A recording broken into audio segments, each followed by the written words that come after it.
Bom dia, Paz do Senhor. Meu nome é Rômulo Souza e este é mais um vídeo de uma série de estudos que eu tenho trazido aqui para o meu canal chamado Apocalipse para Leigos, onde toda semana, todo sábado, eu trago um estudo acerca das profecias que estão escritas do livro do Apocalipse, debaixo de uma ótica pré-milenista. Sempre lembrando, deixando claro, que existem várias interpretações acerca do estudo do Apocalipse, várias vertentes escatológicas e tudo mais, e nós nos baseamos em uma vertente pré-milenista para podermos focar neste estudo, não é? E antes de nós falarmos sobre o capítulo 5 de Apocalipse, peço para você estar se inscrevendo no canal, apertando o sino de notificações, compartilhando este vídeo, caso você goste, para que essa série tenha alguma relevância a mais, deixando o seu gostei, deixando o seu comentário, ajudando esse canal, né, que é um canal simples, humilde, mas um canal que exalta o nome do Senhor nosso Deus. Bem, então sem mais delongas, vamos diretamente ao assunto de hoje.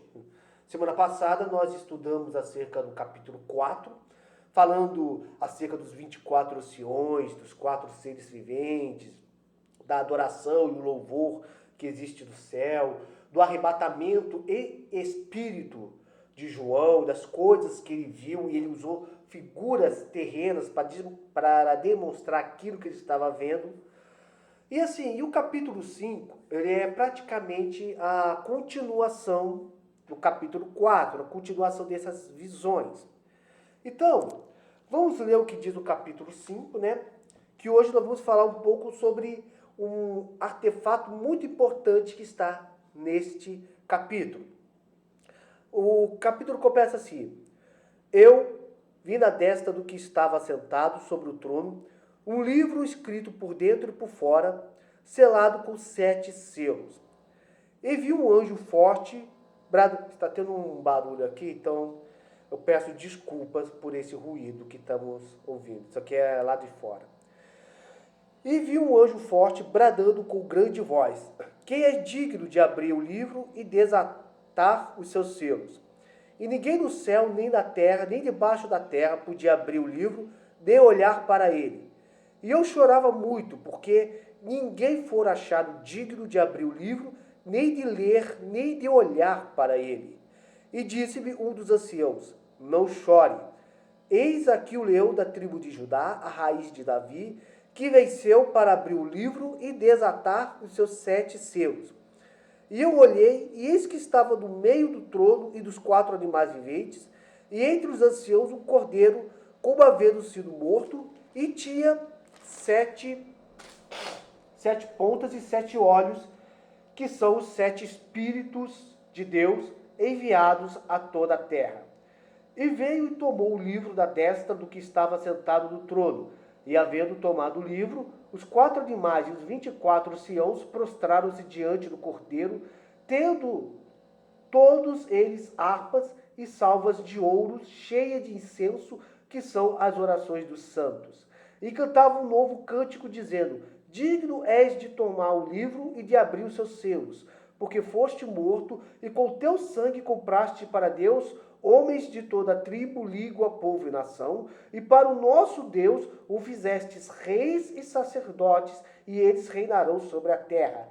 E olhei e ouvi a voz de muitos anjos ao redor do trono, e os animais e dos anciãos. E era o número deles milhões de milhões e milhares de milhares, que com grande voz diziam: Digno és, Cordeiro, que foi morto e de receber o poder e riquezas, e sabedoria e força, e honra e glória, e ações de graças.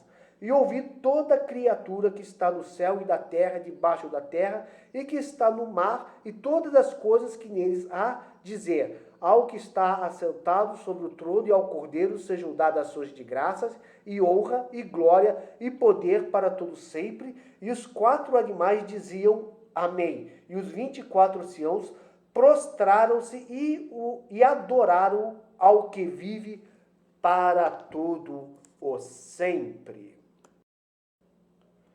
Bem, como vimos, essa foi a leitura que está no capítulo 5 de Apocalipse, que vai do versículo 1 a 14, não é? E podemos ver várias coisas aqui desse capítulo, né? Acerca da adoração dos anjos, acerca do louvor que prestavam a Deus. Mas nós vamos focar apenas em uma coisa que é importante aqui no estudo de hoje, não é? Que é acerca do livro selado, não é? Você vê que existe um grande mistério acerca desse livro, não é? Porque ele já começa falando sobre ele, né? Entendeu? Lá no versículo 1 diz: Eis que vi da destra do que estava sentado sobre o trono um livro escrito por dentro e por fora selado com 7 selos. Não é? E o interessante aqui é que ninguém era digno de pegar esse livro, de abrir o seu selo, nem de olhar para este livro, não é? E esse livro é tão importante que o apóstolo João, né, como diz algumas interpretações, alguns estudiosos, né, de creem que é o apóstolo João que estava tendo essas revelações, ele chorava demais, cara. Chorava porque ninguém na terra era digno de pegar esse livro, não é? Ele estava inconsolável, até que veio um anjo, e este anjo disse para ele, ó, não chores, porque há alguém que é digno de pegar esse livro, não é? Falando de Jesus, o leão da tribo de Judá, o Cordeiro de Deus. E João, ele olha e se alegra por causa disso, não é?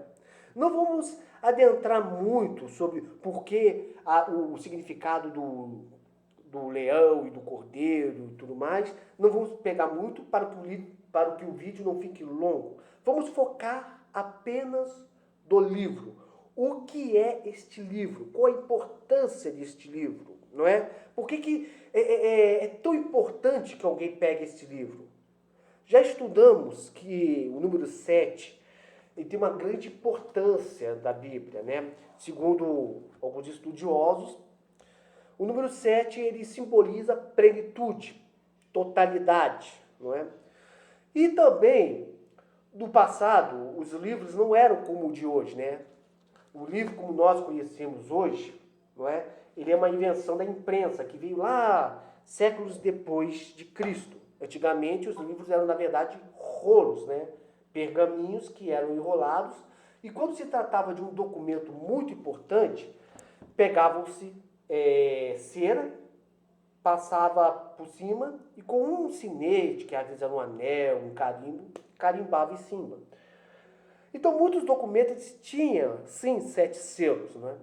E o fato desse livro, né, desse rolo, ter 7 selos, nos aponta que só podia ser 2 tipos de documentos importantes. Um ele era um testamento, não é? E a Bíblia fala de Antigo e Novo Testamento. Ou então, ele poderia ser uma escritura, não é? Aí a gente pergunta, então quer dizer que o rolo era um testamento ou uma escritura? Verdade. Só que qual dos dois seria? Bem, eu descarto a ideia que seja um testamento, né? Porque primeiro vamos lembrar que nós falamos que a Bíblia é dividida em Antigo e Novo Testamento, mas essa divisão veio mais à frente, não é?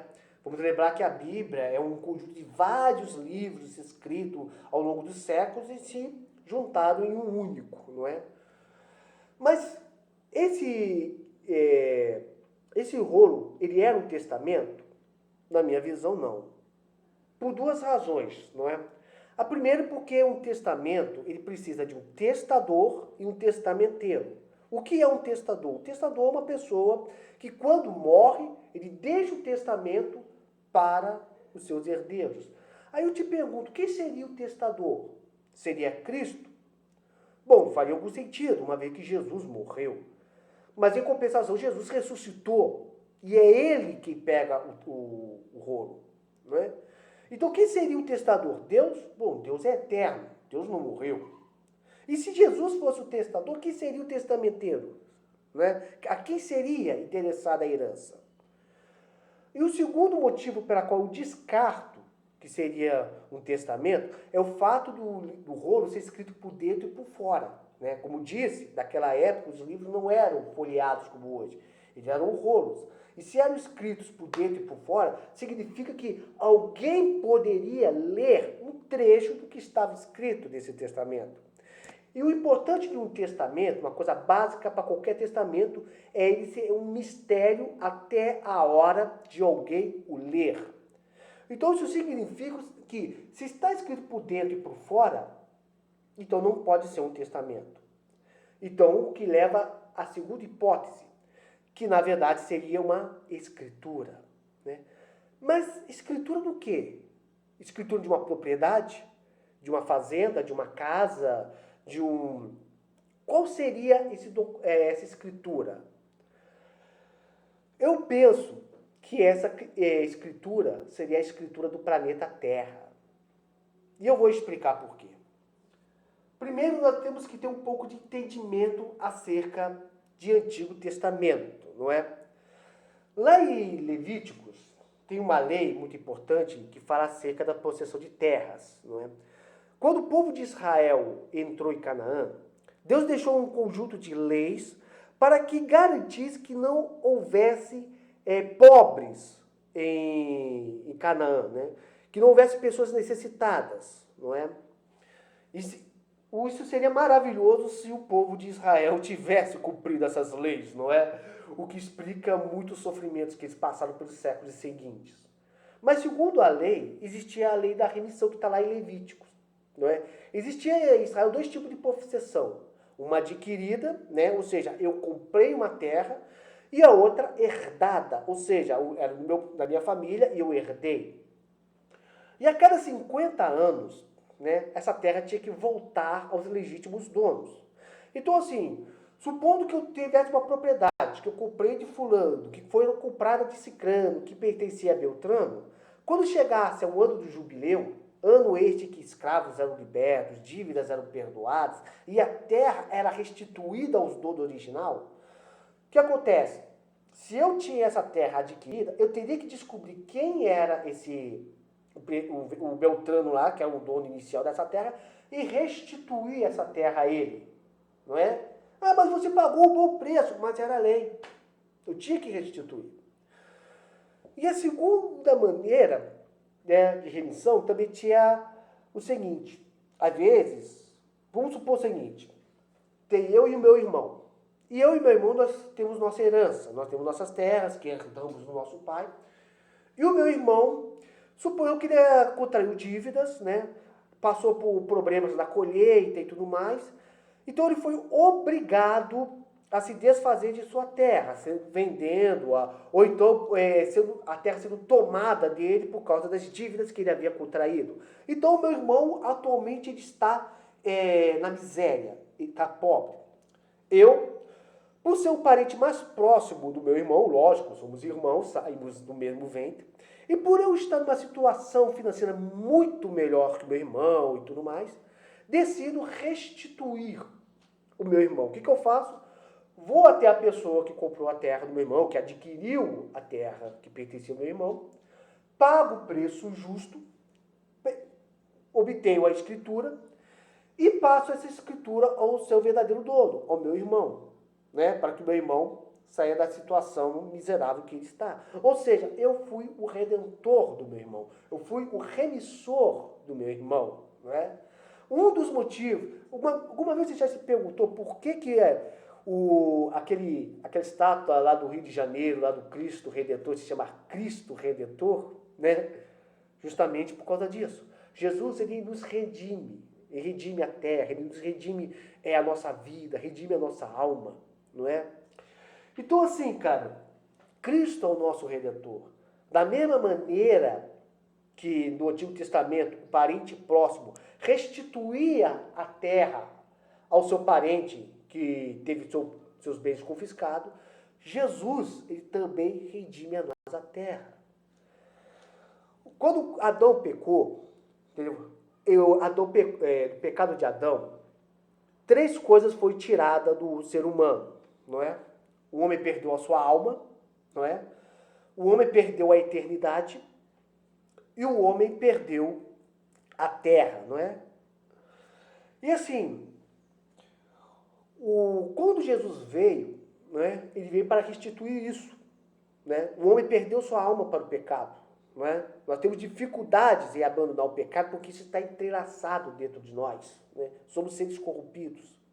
Quando Jesus morreu na cruz, ele redimiu a nossa alma. Mas o homem também perdeu a eternidade do seu corpo. Quando Jesus ressuscitou, quando Jesus morreu, ele redimiu a nossa alma. Quando ele ressuscitou, ele nos ressuscitou para trazer vida eterna, restituindo imortalidade ao nosso corpo. Não é? Quando você estuda o Apocalipse, você entende que quando aconteceu o arrebatamento, todos aqueles que morreram em Cristo Jesus, não é? Que morreram, serão ressuscitados do mesmo corpo. Não é? Um dos motivos pela qual um cristão ele não pode acreditar em reencarnação, né? Me desculpe se você for espírita, respeito muito a sua crença. Mas o motivo principal da qual o cristão não acredita em reencarnação é porque Jesus nos prometeu a ressurreição. Paulo nos diz que se não existe ressurreição, somos os mais infelizes dos homens, né? Porque quando aconteceu o arrebatamento, aqueles que morreram em Cristo serão ressuscitados no mesmo corpo, na mesma carne. E essa carne será restituída. O que significa que das três coisas que o ser humano perdeu, né? Perdeu a sua alma para o pecado e a eternidade, Cristo já providenciou a remissão disso. Né? Mas ainda falta uma coisa, que é a terra. Quando Deus criou o homem para que o homem pudesse dominar a terra. Basta você ler lá em Gênesis.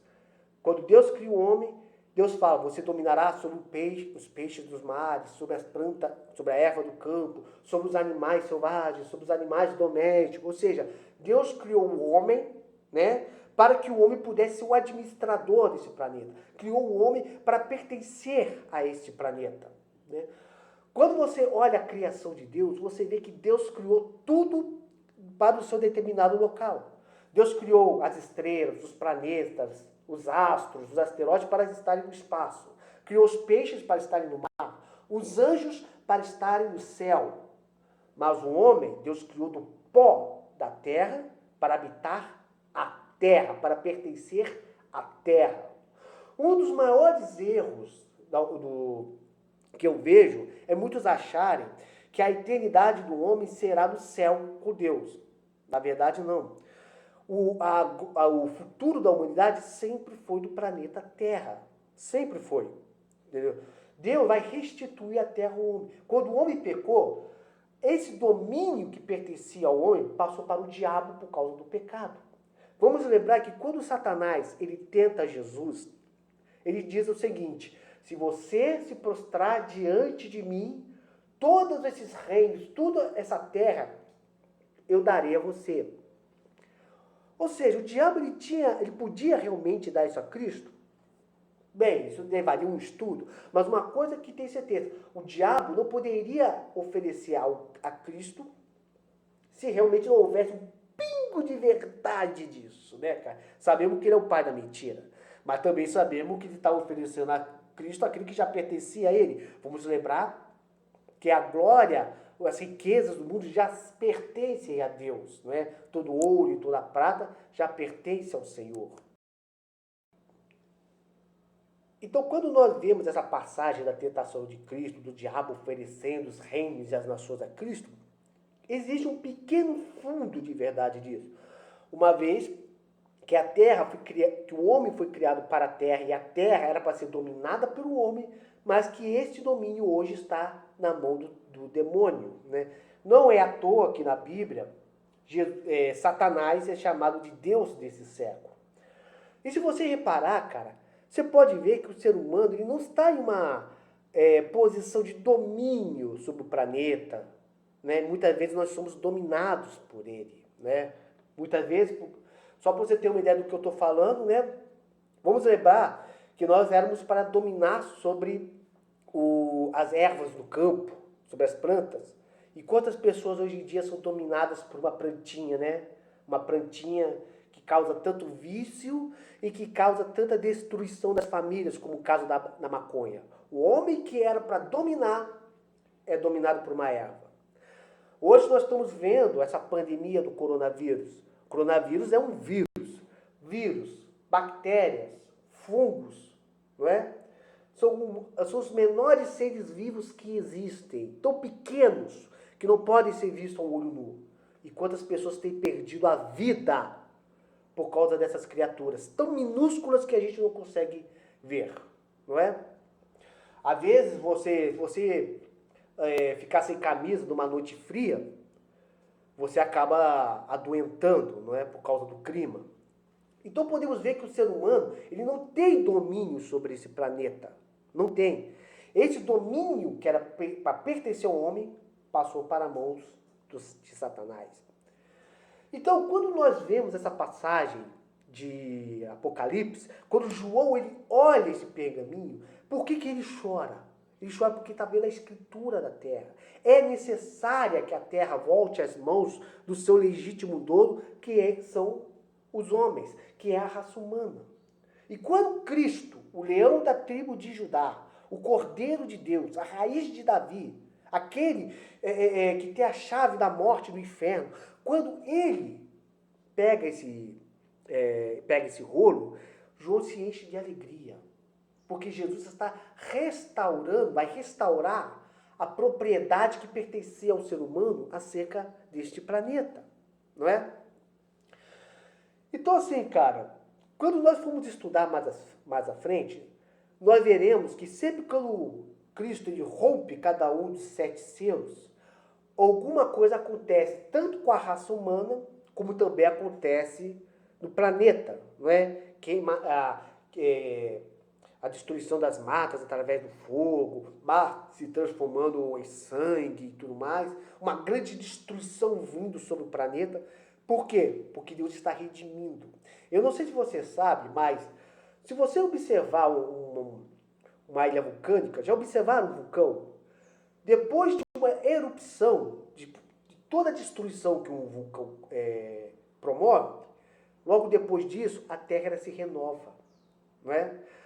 Quando uma floresta ela é devastada pelo fogo, depois de algum tempo ela se recupera. Por que Deus trará tanta destruição na terra com o romper do céu? Simples. Deus está redimindo a terra do pecado do homem, não é? Vamos lembrar que estamos num planeta que foi corrompido pelo pecado, um planeta que por causa da ganância do homem, não é, tem sofrido poluição do ar, poluição das águas, poluição do solo, não é? Alguns acidentes nucleares, algumas bombas nucleares lançadas ao longo do século XX, né? O incidente lá em Chernobyl, né? Acabou criando zonas de contaminação, de radiação, espécies foram extintas e Deus é o único que pode restaurar este planeta. Então, quando você tem o entendimento que o rolo que João está vendo é a escritura da terra e que esses rolos, esses selos serão rompidos, Deus está redimindo a terra para poder devolvê-las aos seus legítimos donos, que são os homens. Um minutinho. Cara, eu juro que o meu maior sonho é eu poder gravar um vídeo e nesse momento não passar nenhum carro de supermercado oferecendo promoções, nem carro do ovo, nem carro do cloro, carro do pão, nem cachorro latindo, porque só essas coisas acontecem quando eu estou gravando. Então, mas assim, resumindo tudo, né, o mais importante do vídeo de hoje, o rolo é a escritura da terra e Cristo vai restituir este domínio ao ser humano. Bem, o vídeo já passou de 24 minutos e 27 segundos, não é? Continuaremos a falar sobre o capítulo 5 de Apocalipse semana que vem, né? Acerca da adoração e outros simbolismos, né? Que existem acerca desse capítulo. Mas comente aqui o que você achou sobre essa questão da propriedade, da escritura da terra. Obrigado se você me acompanhou até aqui, acompanhe os outros vídeos aqui no meu canal acerca desse estudo do Apocalipse. Agradeço a sua paciência, muito obrigado por ter me acompanhado até aqui. Fique na paz, que Deus esteja te abençoando nesse dia de hoje. E Shalom.